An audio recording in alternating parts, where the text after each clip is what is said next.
Ma participation dans l'ouvrage, je crois que c'est celle d'une jeune. Je suis économiste.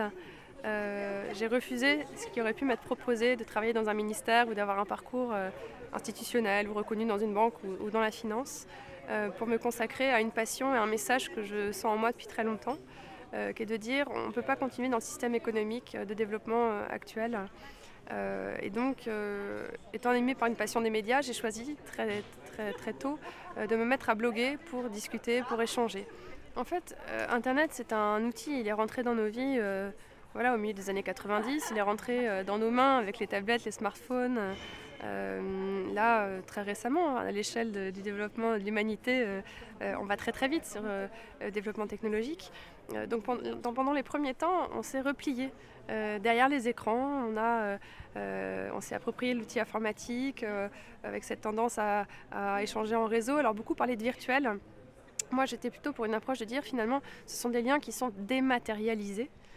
Et maintenant, toute la logique du maker, de celui qui fait, qui va bidouiller, qui va en retrouver d'autres, c'est de sortir des écrans et de se dire avec cette mentalité acquise de penser en réseau, de partage avec d'autres, du savoir, d'une connaissance, d'un besoin, d'un questionnement, on va se retrouver dans des lieux où on va travailler ensemble mais de manière différente, enrichie de ce qu'on aura appris sur le web. Et donc ça prouve bien que c'était dématérialisé et qu'aujourd'hui on a les moyens de refaire société ensemble à travers ces outils qui ne sont juste qu'un intermédiaire à des échanges qui vont être complètement transformés, différents, ouverts, peut-être plus transparents.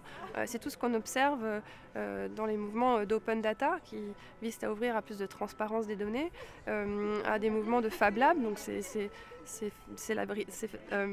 laboratoires de fabrication dans les villes où les gens viennent pour réparer des choses, pour inventer, pour prototyper de nouveaux outils, dans d'autres lieux qui sont des lieux de coworking où finalement, dans cette même tendance, avec Internet, on s'est dit on va pouvoir télétravailler, on va pouvoir quitter la ville, aller se mettre à la campagne.